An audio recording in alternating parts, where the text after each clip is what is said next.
اعوذ باللہ من الشیطان الرجیم، بسم اللہ الرحمن الرحیم۔ آج کا ہمارا موضوع ہے تقدیر کیا ہے۔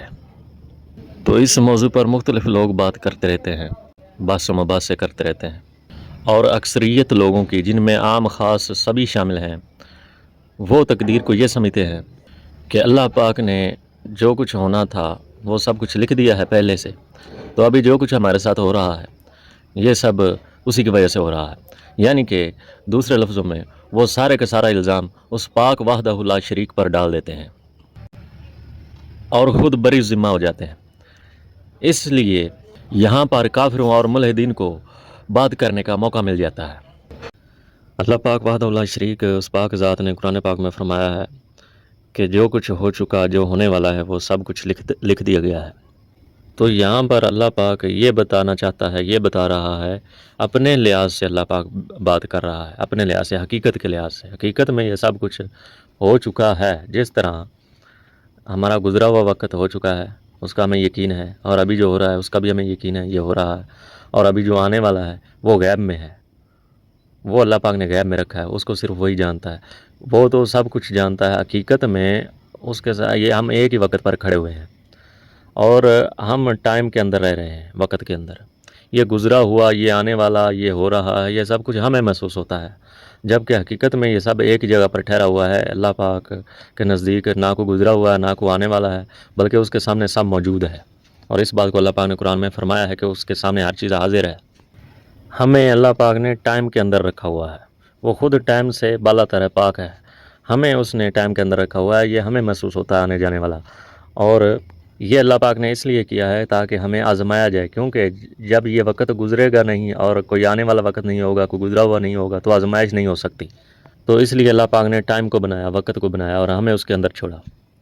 جو لوگ کہتے ہیں کہ جو اس کو جو سب پتہ ہے کہ ایسا ہوگا، اس کے سامنے جو سب ہو رہا ہے، تو وہ روکتا کیوں نہیں؟ تو وہ اس نے خود فرما دیا ہے کہ اس نے آزمانا ہے، وہ آزما رہا ہے۔ ہم کیونکہ ٹائم کے اندر ہیں، اور ٹائم کے اندر اس لیے ہیں آزمائش کے لیے، اور یہ ہمیں محسوس ہوتا ہے کہ گزرا ہوا وقت ہے، یہ موجودہ وقت یا آنے والا وقت ہے، جبکہ حقیقت میں اللہ پاک کے نزدیک اور حقیقت میں جو حقیقت ہے اس میں یہ سب کچھ ہو چکا ہے۔ تو یہ جو اللہ پاک نے فرمایا ہے کہ جو کچھ ہونے والا ہے، جو کچھ ہوگا، یہ سب کچھ لکھ دیا گیا ہے، تو اسی لحاظ سے فرمایا ہے، حقیقت کے لحاظ سے، کیونکہ اس نے خود ہی فرمایا ہے کہ میرا علم ہر چیز کا احاطہ کیے ہوئے ہے۔ اور اس بات کا ایک بہت بڑا ثبوت کئی مقامات پر ہمیں ثبوت ملتے ہیں قرآن و حدیث میں، جس طرح کہ حدیث مبارک میں آیا ہے کہ نبی پاک صلی اللہ علیہ وسلم کو معراج شریف کرائی گئی، قرآن میں بھی آیا ہے اور حدیث مبارکہ میں بھی۔ وہاں پر بھی جب نبی پاک صلی اللہ علیہ وسلم معراج پر تشریف لے گئے، وہاں پر کچھ لوگوں کو دوزخ میں دیکھا، اور جنت دوزخ کا مشاہدہ کیا، وہاں لوگوں کو دیکھا، تو وہ تو ابھی دنیا میں تھے، تو اب اور نہ ہی کوئی قیامت آئی تھی، نہ کوئی فیصلہ ہوا تھا، تو آپ سرکار نے کیسے جنت اور دوزخ میں لوگوں کو دیکھ لیا؟ کیونکہ حقیقت میں یہ سب کچھ ہو چکا ہے۔ یہ ہمیں محسوس ہوتا ہے کہ یہ ابھی ہونے والا ہے، یہ ہو چکا ہے، اللہ پاک کے نزدیک اور حقیقت میں یہ سب کچھ ہو چکا ہے۔ یہ ہے تقدیر، اس لیے فرمایا گیا ہے کہ جو کچھ ہونے والا تھا، جو کچھ ہو چکا ہے، وہ سب لکھ دیا گیا ہے۔ یعنی کہ جس طرح ہمارے سامنے جو ہمیں محسوس ہوتا ہے کہ جو یہ وقت گزر گیا یقینی ہے، اور جو ہو رہا ہے ہمارے نزدیک یہ یقینی ہے، اسی طرح جو ہونے والا ہے وہ بھی یقینی ہے، وہ بھی ہو چکا ہے، لیکن ہمارے سامنے وہ غائب ہے ابھی، کیونکہ ہم ٹائم کے اندر ہیں۔ اور اس بات کو اور واضح کرنے کے لیے اللہ پاک نے مختلف مقامات پر واقعات بیان فرمائے ہیں قرآن پاک میں، جس طرح کہ اصحاب کہف کا واقعہ، کہ جب وہ 309 سال سوتے رہے، اللہ پاک نے سلائے رکھا، اور جب وہ اٹھے جاگے تو ان کو خبر نہ تھی۔ انہوں نے ایک دوسرے سے پوچھا کہ ہم کتنی دیر سوتے رہے، کسی نے میرے خیال ہے کہ انہوں نے 1.5 دن کا بتایا۔ اور دوسری جگہ مقام پر جب فرمایا گیا کہ جب قیامت والے دن لوگ اٹھائے جائیں گے، تو وہ ایک دوسرے سے پوچھیں گے کہ ہم کتنی دیر رہے قبروں میں یا دنیا میں، تو وہ کوئی کہے گا کہ ہم 1 دن رہے، کوئی کہے گا کہ ہم 10 دن رہے۔ تو حقیقت میں یہ سب کچھ ہو چکا ہے، اس لیے فرمایا گیا ہے کہ یہ سب کچھ لکھ دیا گیا ہے۔ کیا مطلب؟ کہ یہ سب کچھ ہو چکا ہے اللہ پاک کے نزدیک۔ حقیقت میں ہمیں ایسا محسوس ہوتا ہے کہ یہ ہو چکا ہے اور یہ ہونے والا ہے، کیونکہ ہم آزمائش میں ہیں، ہم ٹائم کے اندر ہیں، اور ٹائم اس لیے بنایا گیا ہے آزمائش کے لیے۔